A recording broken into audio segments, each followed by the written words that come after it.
Vamos a ir a Oseas capítulo 1. ¿Lo tienen todos? Sí. Amén. Oseas capítulo 1. Vamos a leer todo el capítulo y dice así. Vamos a hacer una pequeña meditación de algunos minutos. Oseas capítulo 1 dice: Palabra de Jehová que vino a Oseas, hijo de Beeri, en día de Usías, Jotán, Acaz y Ezequías, rey de Judá, y en día de Jeroboam, hijo de Joás, rey de Israel. El principio de la palabra de Jehová por medio de Oseas. Dijo Jehová a Oseas: Ve, tómate una mujer fornicaria e hijos de fornicación, porque la tierra fornica, apartándose de Jehová. Fue pues y tomó a Gomer, hija de Diblaim, el cual concibió y le dio a luz un hijo, y le dijo Jehová: Ponle por nombre Jezreel, porque de aquí a poco yo castigaré a la casa de Jehú por causa de la sangre de Jezreel, y haré cesar el reino de la casa de Israel. En aquel día quebraré yo el arco de Israel en el valle de Jezreel. Concibió ella otra vez y dio a luz a una hija y le dijo Dios: Ponle por nombre Lo-ruhama, porque no me compadeceré más de la casa de Israel, sino que los quitaré de todo. Mas de la casa de Judá tendré misericordia y los salvaré por Jehová su Dios, y no los salvaré con arco, ni con espada, ni con batalla, ni con caballos, ni jinetes. Después de haber destetado a Lo-ruhama, concibió y dio a luz un hijo, y dijo Dios: Ponle por nombre Loami, porque vosotros no sois mi pueblo, ni yo seré vuestro Dios. Con todo, será el número de los hijos de Israel como la arena del mar, que no se puede medir ni contar. Y en el lugar en donde le fue dicho: Vosotros no sois pueblo mío, les seré dicho: Sois hijos del Dios viviente. Y se congregarán los hijos de Judá y de Israel, y nombrarán un solo jefe, y subirán de la tierra, porque el día de Jezreel será grande. Muy bien. El libro de Oseas es un libro, se puede decir, es el último libro, es el último profeta que va a hablar de Israel, sobre el pueblo del norte. Es un libro verdaderamente muy conmovedor, porque se trata sobre lo que es el matrimonio, o sea, sobre una mujer que lastimosamente pues tiene una vida no agradable. Ahora tenemos que entender bien, ¿no? Tenemos que observar. ¿Por qué digo que tenemos que tener la observación base a este libro? Porque a veces se interpreta mal cuando estudiamos la Biblia. Este libro de Oseas prácticamente se dice que fue escrito en el año 74, 75 aproximadamente antes de Cristo, porque del año 775 antes de Cristo fue escrito, porque en el año 720 aproximadamente vino los medos persas y tomaron Samaria, tomaron al pueblo del norte, invadieron y prácticamente se lo llevó. Eso ya estaba profetizado ya. En el año 775, cuando se escribe, escribe enseñando o quiere enfocar a Israel sobre el arrepentimiento, la nueva oportunidad que Dios le está dando. Prácticamente Dios le va a dar un ultimato. Pero qué interesante, estoy tomando como introducción para que tenga un concepto. Ya Dios de mucha forma estuvo hablando al pueblo de Israel, como sabemos por historia, hablaba por los profetas de diferente tiempo y diferente época. Dios hablaba por los profetas y anunciaba, y muchas veces sabemos por historia que el pueblo de Israel no obedecía la voz de Dios, sino al contrario, se rebelaban contra Dios y aún así mataban a los profetas de Dios. En este caso, Oseas no simplemente va a hablar de palabras, sino Oseas va a manifestar con su propia vida el mensaje de Dios. Qué interesante es cómo Dios en soberanía va a usar a este profeta por su vida. ¿En qué forma? En forma de su matrimonio. Un matrimonio de infidelidad que se ve más adelante. Ahora, la pregunta es justamente, ¿por qué Dios va a hacer esto? ¿Cuál es el propósito de Dios? Es porque Dios quiere enseñar el verdadero amor. O sea, va a experimentar ese amor hacia una persona infiel. Y es lo que se muestra cómo Dios tiene tanto amor hacia un pueblo infiel. Este libro, para que tengan un concepto, es un libro para algunos eruditos teólogos que no es un libro prácticamente hecho real o literal. Algunos dicen que es un libro alegórico, quiere decir algo espiritual, como una parábola se puede llamar así. Pero otros eruditos dicen que sí, que este libro sí es algo que pasó, hubo un matrimonio, y eso vamos a tratar. Un matrimonio justamente que el profeta había tenido por mandato de Dios. Pero aquí hay algo interesante, dice justamente en el versículo 1 vemos que Dios le dice a Oseas, ¿no? En el tiempo de los reyes de Judá, y habla de dos reyes, que es Jeroboam, hijo de Joás, rey de Israel. Lo más interesante es que cuando Oseas está profetizando, está hablando en un tiempo cuando Israel estaba en abundancia, era prosperado. Pero hay una cosa justamente sobre el mensaje de Oseas. ¿Israel tenía prosperidad material? Sí, tenía material prosperidad. Pero ¿sabe lo que había en Israel? Una decadencia espiritual. Eso es lo que Israel tenía. O sea, prácticamente espiritualmente estaba decaído. El conocimiento de Dios de Israel se estaba deteriorando cada día más. Pero a Israel no tanto le importaba las cosas espirituales, las cosas de Dios, sino lo que le importaba eran las cosas materiales. Es por eso justamente que Israel actuaba de una forma, se puede decir, en una actitud desobediente, rebelde. Y es lo que pasa hoy en día con la humanidad. La humanidad hoy en día también busca las cosas materiales. Y cuando más busca las cosas materiales, nos olvidamos de la parte esencial que las cosas espirituales. Y eso vamos a ver. Dice en el versículo 2, el principio de la palabra de Jehová por medio de Oseas, dijo Jehová a Oseas, ve, toma una mujer fornicaria e hijo de fornicación, porque la tierra fornica, apartándose de Jehová. Qué interesante. Ahora, acá es lo que tenemos que entender, ustedes tienen que aprender sobre este libro de Oseas. ¿Cómo es que Dios le dice a Oseas, ve y toma una mujer prostituta, cásate con una mujer prostituta? Yo me pongo a pensar, ¿cómo es que Dios va a pedir a un siervo que se case con una ramera? Es algo imposible, algo que no se puede entender. Por eso hay muchas críticas sobre este libro. Pero no entendemos más allá. En el transcurso de la historia vemos que cuando Oseas busca, esta mujer todavía no estaba practicando la inmoralidad, la fornicación. Esta mujer, lo que Dios dice es que se busque una mujer prácticamente del lugar en la cual está contaminado, un lugar idólatra.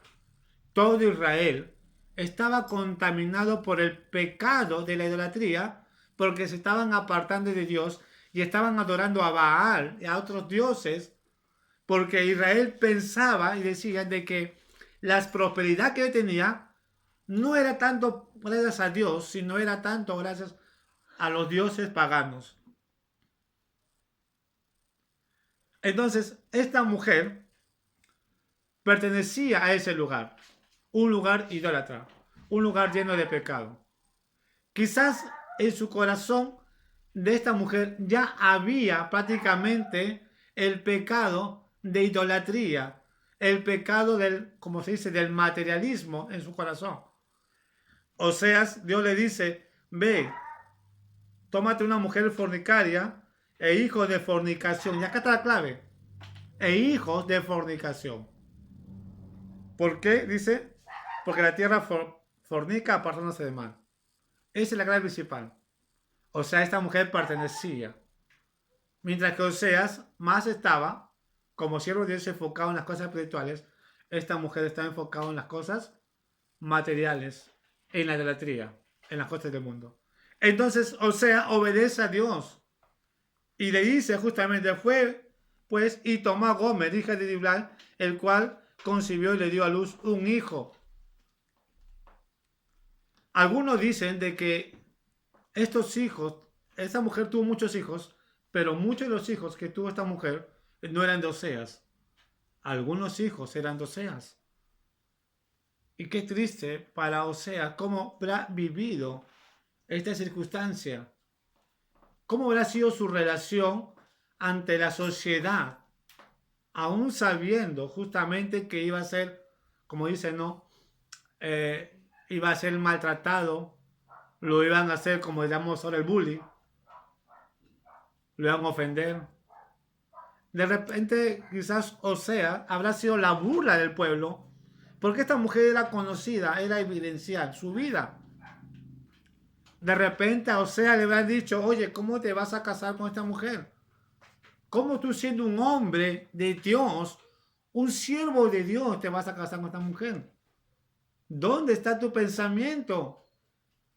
Pero Oseas, una de las cosas que vemos acá es que era un hombre recto y Oseas amaba a esta mujer. Oseas no estaba permitiendo de que esta mujer se vaya, él hacía lo posible de estar con su mujer. Pero su mujer prácticamente, como estaba su corazón lleno prácticamente, ¿no? Yo puedo decir que esta mujer tenía su corazón lleno de vanidad.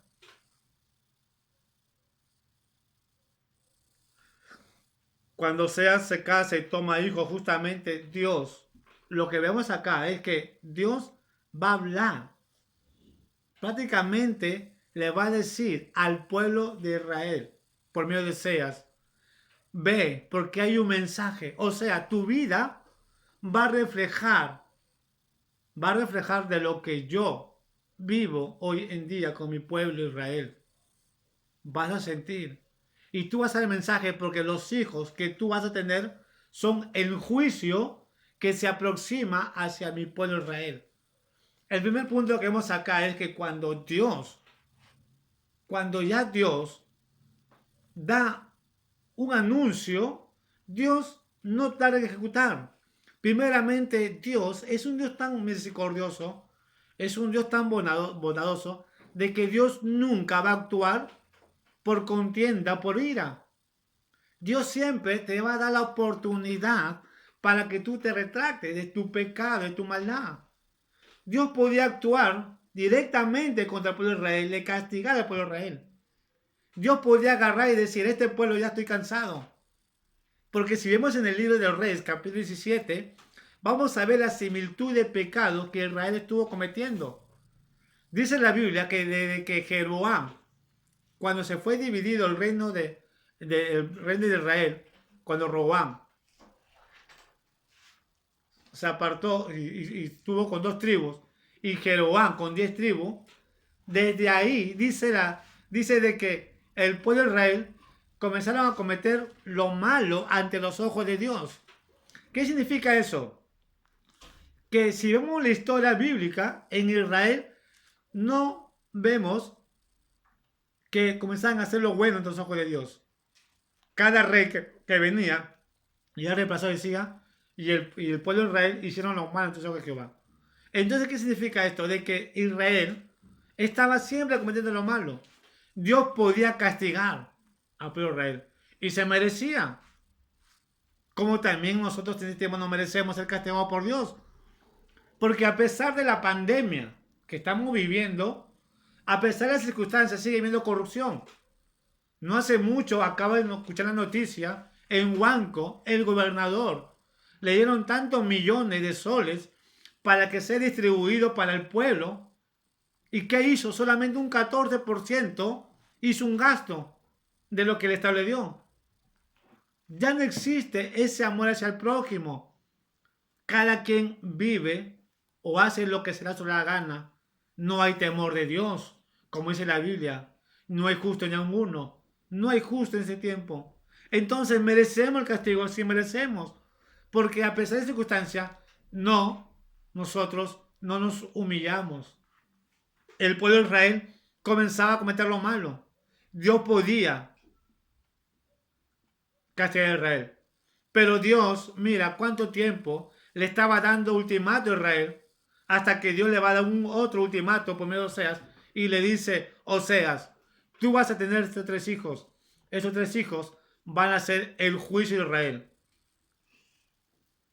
Porque Israel ya comó la paciencia. Mi paciencia, puede decir. Llegó un momento de que aún dice que el pueblo de Israel practicaba el sacrificio de niños, algo que era aborrecido por Dios.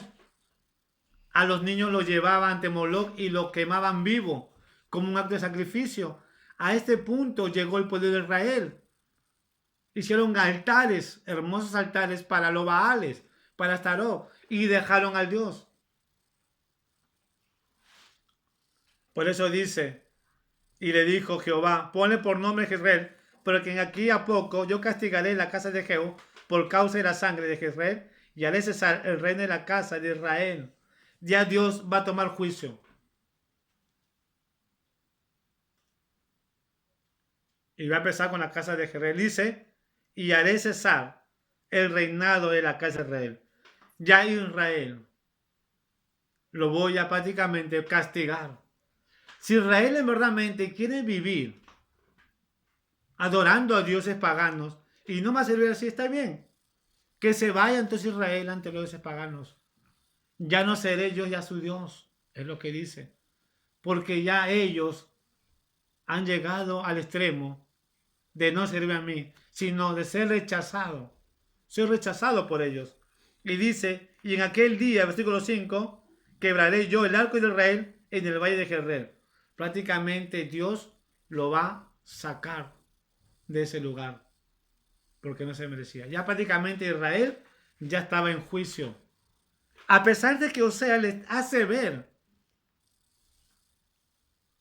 Yo imagino, póngase a pensar, yo me imagino a Oseas verlo con su hijo y la gente mirando a Oseas, le dice: Oseas, qué triste es tener un hijo de una mujer que no te ama, un hijo de una mujer que va ante tus hombres. Qué triste ver. Pero sin saber de que ese hijo tiene un significado. Y Oseas ha tenido la oportunidad de decir: este hijo, Dios me lo dio, porque este hijo es el juicio que Dios tiene con Israel. Para Israel, Oseas fue un profeta loco, porque estaba profetizando en un tiempo de prosperidad. Es como ahora. Se predica el evangelio y lo toman como locos. Cada quien, dicen, son fanáticos. ¡Qué locura! Cada quien con su religión. Ya no toman las cosas de Dios. Prácticamente no lo toman, como dice la palabra, no lo toman en serio. Así estuvo las cosas en este tiempo de Israel. No tomaban en serio las cosas de Dios. Ya Dios nos olvidó a nosotros. Ya de repente Dios se fue a otro lado. Mejor, ¿sabes qué? Hay que orar a Baal. Astarot, dirá el pueblo de Israel. Dios nos olvidó. Dios nunca olvida a su pueblo. Dios nunca volvió a sus hijos. Sino al contrario. Somos nosotros que nos olvidamos de Dios muchas veces con nuestras acciones. Ese es el problema del ser humano. O sea, estaba buscando que el pueblo se arrepintiera, pero no hicieron caso. Y mira lo que le dice: en aquel día quebraré yo el arco de Israel en el valle de Jezreel. Va a llegar un momento que ya voy a castigar definitivamente al pueblo de Israel. Y sigue diciendo: concibió ella otra vez y dio a luz una hija y le dijo: ponle por nombre Lo-ruhama, porque no me compadeceré más de la casa de Israel, sino que lo quitaré de todo. Ya no seré ya su Dios. Israel ya no va a tener más rey. Israel ya no va a tener más profetas. Israel ya no va a tener ya más santuario donde va a adorar. Yo le quitaré todo. Todas las bendiciones le voy a quitar a Israel, porque no fueron agradecidos conmigo. Es el juicio de Dios que tiene contra Israel. Pero mira lo que dice el versículo 7. Mas de la casa de Judá tendré misericordia y los salvaré por Jehová su Dios. Y no los salvaré con arco, ni con espada, ni con batalla, ni con caballos, ni con jinetes. Dice, después de haber detestado a Roama, concibió Dios a luz un hijo. Y le dijo, ponle por nombre Loami, porque vosotros no sois mi pueblo, ni yo seré vuestro Dios. Acá hay algo interesante. Soy de Judá.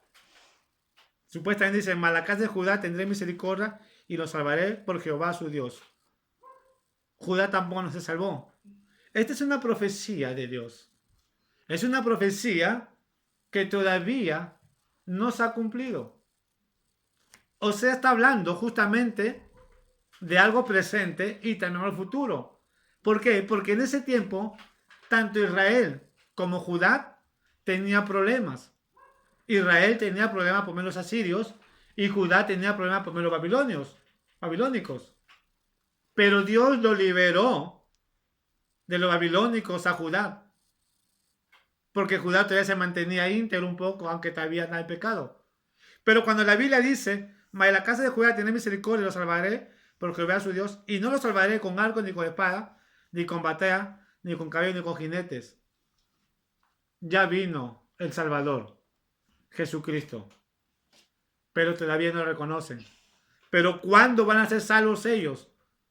Eso se va a ver más adelante. Ahorita vamos a ver.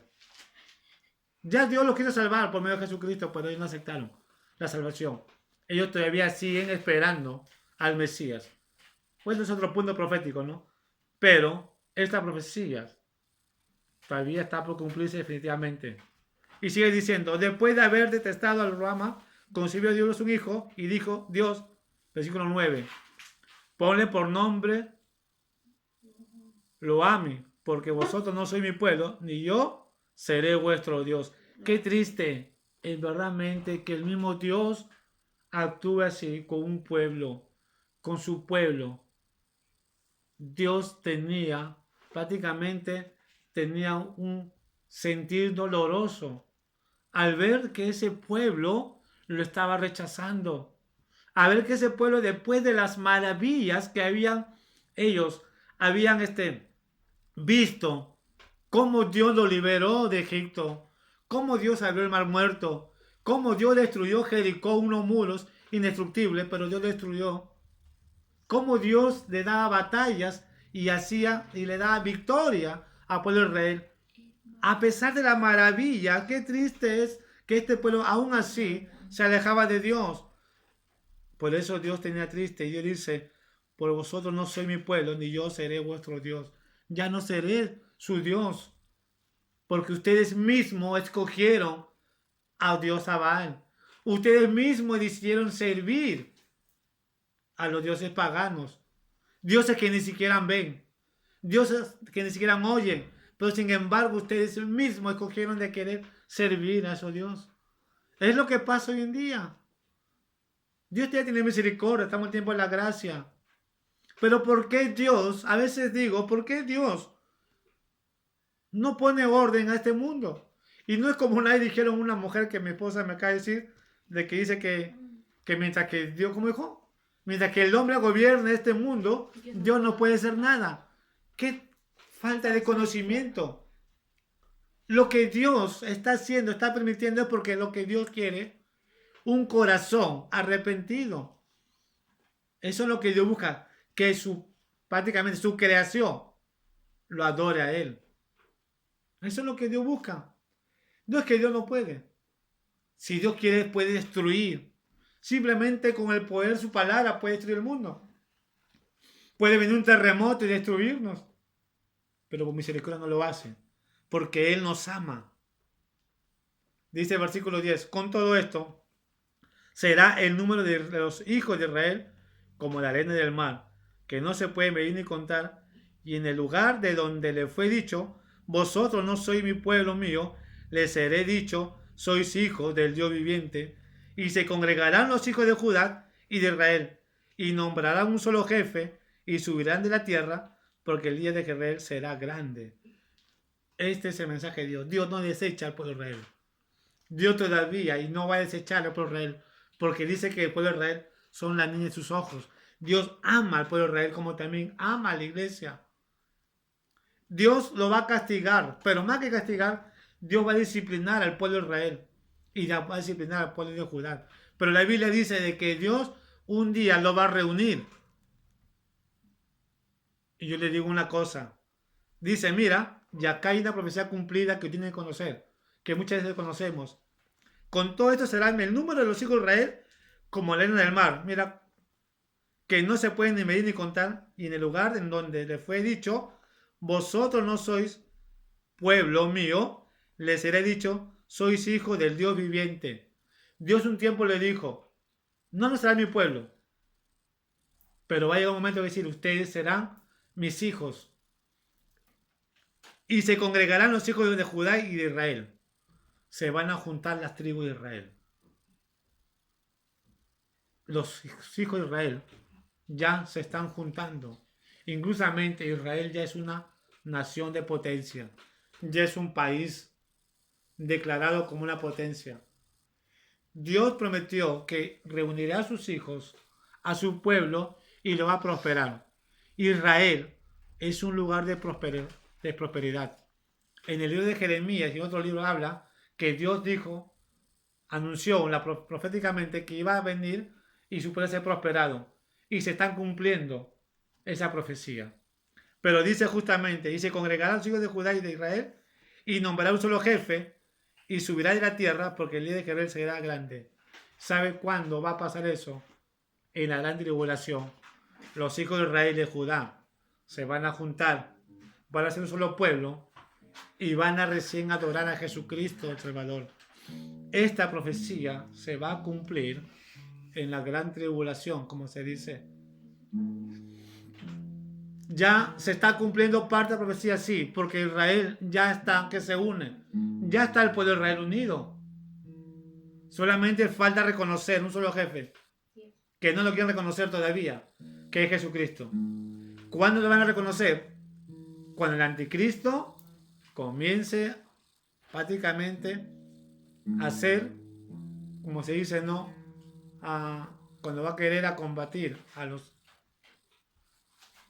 judíos, cuando entra el lugar santísimo.